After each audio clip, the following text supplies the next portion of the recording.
لو أنزلنا هذا القرآن على جبل لرأيته خاشعا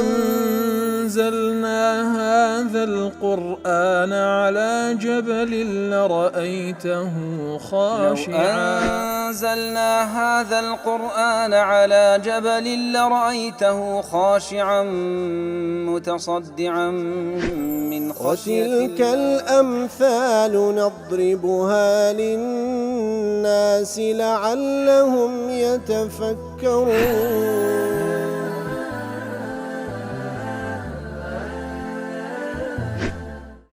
الحمد لله والصلاة والسلام على رسول الله وعلى آله وصحبه ومن والاه.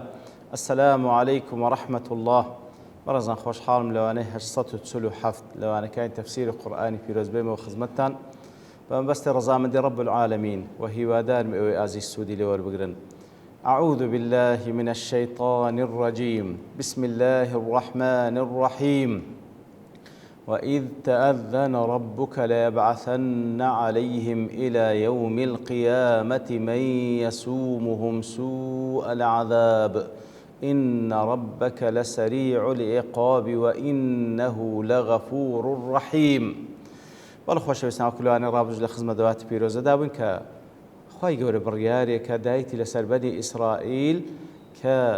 بنێرتە سەریان هەتا ڕۆژی قیامەتێ جار لە دوای جار کەسانێک بنێرتە سەریان مسەڵەت بکە لە سەریان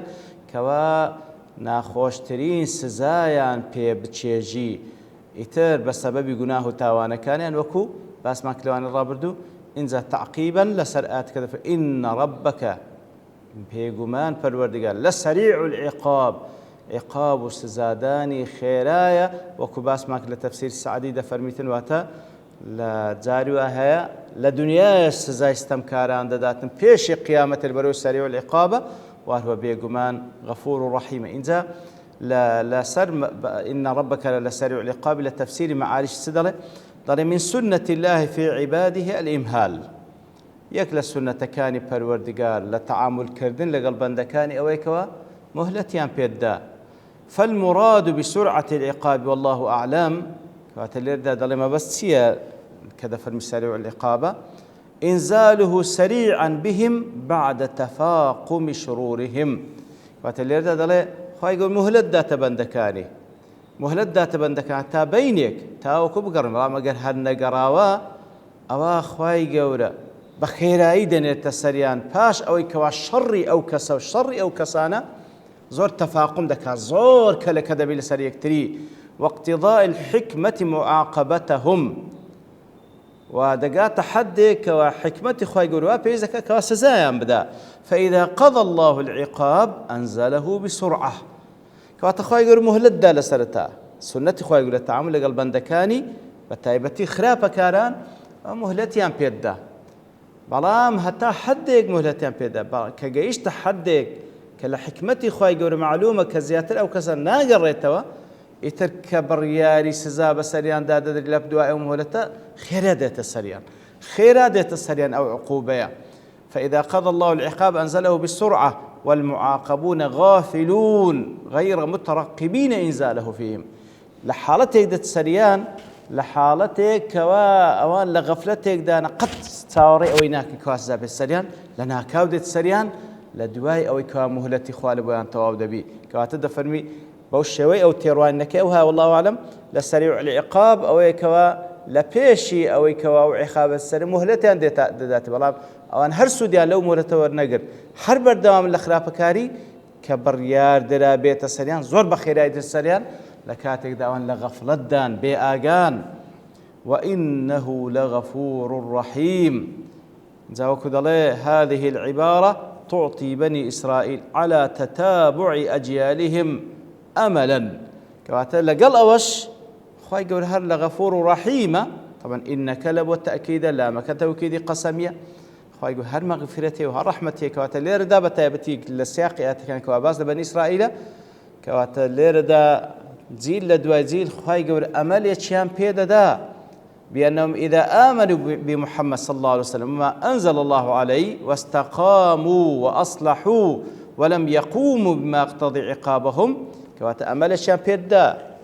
ئەگەر چی خوای گەورە بڕیایدا سزا بنێتە سەریان بەڵام لە کاتێک سزای دێنێتە سەریان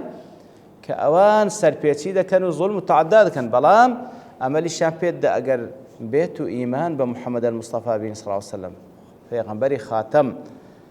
و ئیمان بۆ قورئانی بین کە لەوە پێغەمبەر هاتی صلی الله علیه وسلم ئیستقامە و ڕاستەڕێ بن و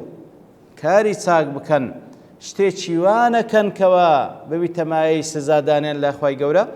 فإن الله عز وجل يرفع عنهم تسليط من يسومهم سوء العذاب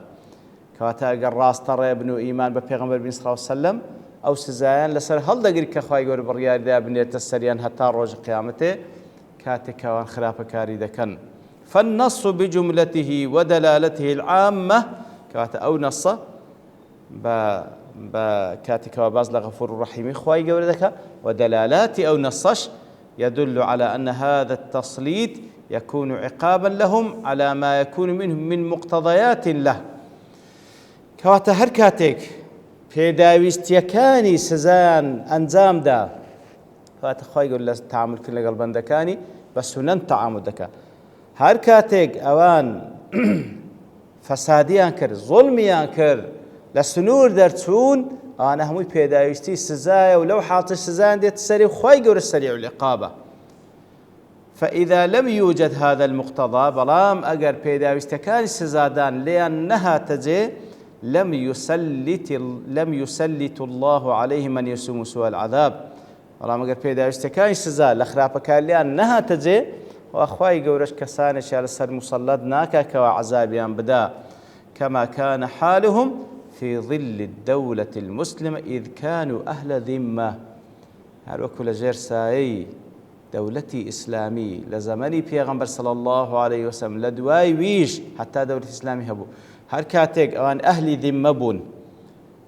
ذمە بوون واتە ئامادە بوون لە ژێر سایەی حکمی ئیسلامی بژیێن بەبێ مەشاکل دروست بکەن جزیەش بدەن کەوا تعبیر لە بێدەسەڵاتیان دەکا بەرامبەر بە دەولەتی ئیسلام و ڕازیبوونیان بۆ حاڵەتی تێدانە هەتا ئەهلی ذیمەش بوون لە ژێر سایەی دەولەتی ئیسلام خوای گەورە ئەو سزای لەسەریان هەڵگرت بوو معەزەز و مکەڕەم دەژیان بەبێ کەسێک زوڵمیان لێ بکە بیان چەوسێنیتەوە بە هیچ شێوەیەک بەڵکو حەقی ژیانیان هەبوو حەقی ممارەسەی دینی خۆشیان هەبوو بە شەرتێک لە سنووری ئەوەی کەوا لە سنووری مەعالیم و یاخود خطوطە عەریضەکانی دەولەتی ئیسلام دەرنەچن ئیتر هەتا ئەو کاتەش ئەوا بوون خوای گەورە ئەو سزای لەسەریان هەڵگرت بەڵام هەر کاتێک سنوور ببەزێنن زوڵم بکەن تەعەدا بکەن ئەوە وعدەی خوای گەورەیە کەسانیشیان لەسەر مسەلەت دەکا من یەسومهم سوء العذاب کەسانی لەسەر مسەلەت دەکاتن کەوا خراپترین شێوازی سزایان پێ بچێژی لە دوای ئەوە خوای گەورە دەفەرمێ وقەطعناهم في الأرض أمما ئەوانمان بەش کردن لەسەر ڕووی زەوی کردینیانمان بە چەندین ئومەت منهم الصالحون تیاندا هەیە کەسانێکی صالح بی ومنهم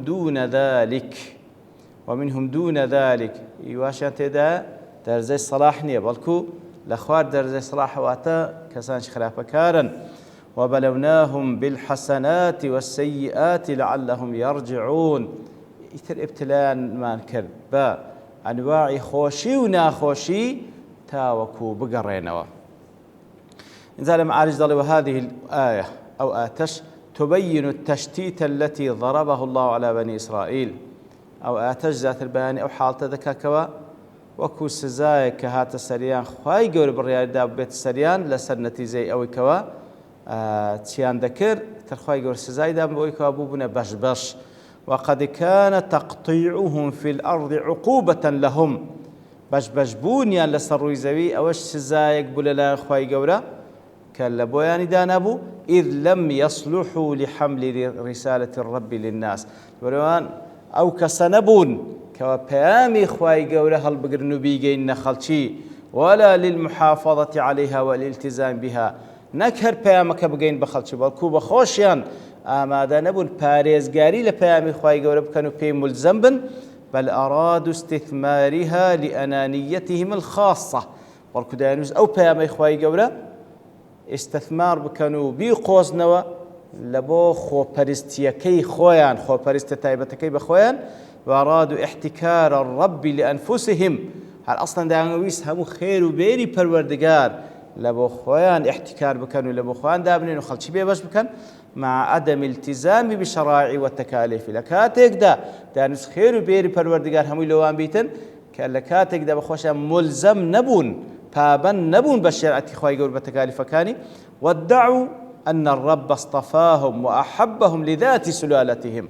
ادعای ئەوەشیان دەکرد کە پەروەردگار سبحانه وتعالى ئەوانی هەڵبژاردیە و خۆشەویستینە لەبەر خودی سولالەکەی خۆیان ئەوان هەر مستحبن هەر خۆشەویستن لای خی گەور هەر هەڵبژاردنە لا لحمل رسالته نەک لەبەر ئەوەی کەوان پەیامی خی گەورەیان پێ و هەڵگرینە نە بەڵکو لەبەر ئەوان لە سولالەی بەنی ئیسرائیلن ئەوان هەر خۆشەویستن لای خی گەور هەر مستەفانە ئیتر ئەوان لەوەی بە هەڵەداچوو بوون کە مادام لە سولالەی بەنی ئیسرائیلەوانە هەر هەڵبژاردراون هەر خی گەور خۆشیان دەوێت لە کاتێکدا پێیان با بڵێن بڕیاری خی گەورە سونەتی خی گەورە بۆ هەڵبژاردننی کەسانێک خۆشویستنیان لەبەر چییە کاتێکەوە ئەوان بێن پەیامی خی گەورە هەڵبگرن کاری پێ بکەن بڵاوی بکەنەوە کەلیمەی تەوحید و خواپەرستی بەرز بکەنەوە ئەوانن کە خی گەورە هەڵبژاردون و ئەوانن کە خی گەورە خۆشیان دەوێت نەوەک سولالەیەکی تایبەت تەماشا دەکەی پێغەمبەر صلی الله عليه وسلم کەوا خەیر الخەلق بە فاتیمەی کچی دەفەرمی اتقی الله فإني لا أغني عنك من الله شيئا تەقوای خوا بکە و پابەند بە بەدینەکەی ئەگەر پابەند نەبی ئەمنیش هیچم پێ ناکرێ لەبەر کەواتە لێردا وەکو قاعدەیەکی عامە بەڕاستی نە بەنی ئیسرائیل نە قوڕەیش نە هیچ کەسێکی دیکە خی گەورە خۆشی ناوێن و هەڵی نابژێن لە بۆ ئەوەی کەوە خی گەورە عیزەت و کەرامەتی پێ بەخشی مەگەر پابەند بی بەدینەکەی کاری پێ بکە بڵاوی بکاتەوە و هەوڵ بدە پەیامی تەوحید و یەکتاپەرستی بەرز ڕابگری وقطعناهم في الأرض وكل تفسير قاسمي دلي وقطعناهم في الأرض أمما أي فرقنا بني إسرائيل في الأرض وأتى بني إسرائيل ما برتو بلاو كردو لصروا زوي وجعلنا كل فرقة منهم في قطر من أقطارها هرب الشيء لبني إسرائيل لولاتك برتو بلاو بون بحيث لا تخلو ناحية منها منهم أو أنت برتو بلاو بون لصروا زوي هیچ جێگایەک نەبوو بەشێک لە جوولەکەی تێدا نەبی تەکمیلەة لإدبارهم حتى لا تكون له شوكة بەو شێوەی خی گەورە پەرت و بڵاوی کردنەوە سەر ڕووی زەوی تاوەکو هیچ قووەت و دەسەڵاتێکیان نەبی بەڵکو پەرت و بڵاو بوونەوە لەسەر ڕووی زەوی وەکو لە تەفسیری سعدی دەڵێ ئەی فەڕەقناهم ومەزەقناهم في الأرض بعدما كانوا مجتمعين لە دوای ئەوەی کەوا لە زەمانێکدا زەمانەکان مجتمع بوون کۆبوونەوە لە جێگایەک و دەوڵەت و شەوکەتیان هەبوو خاڵی دەفەرمی ئەوانمان پەرت و بڵاو کرد لەسەر ڕووی زەوی لاوازمان کردن زاوەکو لە تەفسیری لە معارجە فسلط الله عليهم من سفك منهم دماء كثيرة وسباهم وطردهم من الأرض المقدسة کەواتە خی گەورە کەسانێکی مسەڵەت کرد لە سەریان خینێکی زۆری لەوان ڕشت و کەسانێکی زۆر لە ئافرەت و منداڵەکانی کردنە سەبایە لەو خاکە پیرۆزەی کەوا تێیدا بوون خی گەورە دەری کردن من الأمم الوثنية من حولهم چی لەسەر مسەڵەت کردن لەو ئومەتە وەثەنی و خاچپەرستانەی کەوا لە دەوروبەریان بوون إذ لم يرعوا شريعة الله بەڕێوان شریعەتی خی گەورەیان ڕەچاو نەکرد ولا أقاموها كما فرض عليهم پیادەیان نەکرد وەک خی گەورە لەسەریان فەرز کردبوو مع ادعائهم كذبا وزورا أنهم منتمون إليها كاتكوا بدرو ببختان أوان دان قد إيما انتمال بو ديني خوال بو يهودية دكين وقد حرفوها وغيروا وبدلوا فيها لكاتك داكوان تحريفيان كد قوريان أو كواتي دابو بحسب أهواء مزاج خوان ولما تقطعوا في الأرض كاتكوا بردبون لسروي زوي كونوا في مواقعهم المشتتة أمما كواتا لهر جيغا كوان تيدا پرببون لهر جيغا آن لخوان تجمعكو كوبونويشان لخوان ريخستبو كل قسم منهم كون أمة مجتمعة إسرائيلية هر يقلوان لهر جيغا يقبون خوان كردبو بأمتيشي إسرائيلي كوات خوان كردبو بكومالغاتشي إسرائيل خوان كو كردبو لم تذب في الأمم التي دخلوا فيها وعاشوا في بينها كواتا راست برتو بلا بون وسروي زي بلا لهر زيغاك بوبن سبحان الله عادات وتقاليد خويان هبوه تيكلاو نبوين لقل أو مجتمعي كوان تيدا میوانن تێکەڵاو نەبووینە لەگەڵ ئەوان خۆیان با بڵێن پارێزگاریان لە خۆیان کردبوو خۆیان کۆ کردبوو پارێزگای لەسەر عادات و تەقالیدی خۆیان وهذا ما بث تاريخهم حتى واقع المعاصر تمشاركة تا واقعي أو روشمان بو شێوەیە فعلا لە هەر جێگایەک بن تایبەتمەندی خۆیان پارێزگاریان لەسەر تایبەتمەندی خۆیان کردیە تێکەڵاو نەبوونی لەگەڵ دەوروبەرەکەیان بە شێوەیەکەوە بەحساب ئەو تعالیم و ئەو دینێکەوە ئەگەرچی محەڕەفیشەکە لەسەری دانا پارێزگاریان سەر کرد بوو بە خۆیان لە کۆمەڵگایەکی داخراودا دەژیان لەگەڵ دەوروبەریان مجرد لە مەسائلی تیجاری تێکەڵ دەبوون ئەگەرنە لە عادات و تەقالید و دینیان هەر وەکو ئومەتیش سەر بەخۆشیان لە هەر جێگایەکی هەبوو بن ئەوەش کەوا لە واقع معاصر وەکو دەبیندرێ و وەکو باب و باپیرایشمان دەجێڕنەوە لێرەش هەبووینە بە هەمان شێوە هەروە بووینە. بەڵێ ئەو جاءاتێکە شتی تریش تێدا ما مفەسرین باس بکەم بەڵام لەبەر تەوابوونی کات دەوەستین و پشتوانی خوای گەورە لەوانی داهاتوو دێنەوە خزمەتی. وصلى الله وسلم على نبينا محمد وعلى آله وصحبه أجمعين وآخر دعوانا الحمد لله رب العالمين. لو أنزلنا هذا القرآن على جبل لرأيته خاشعا أنزلنا هذا القرآن على جبل لرأيته خاشعا أنزلنا هذا القرآن على جبل لرأيته خاشعا متصدعا من خشية الله. وتلك الأمثال نضربها للناس لعلهم يتفكرون.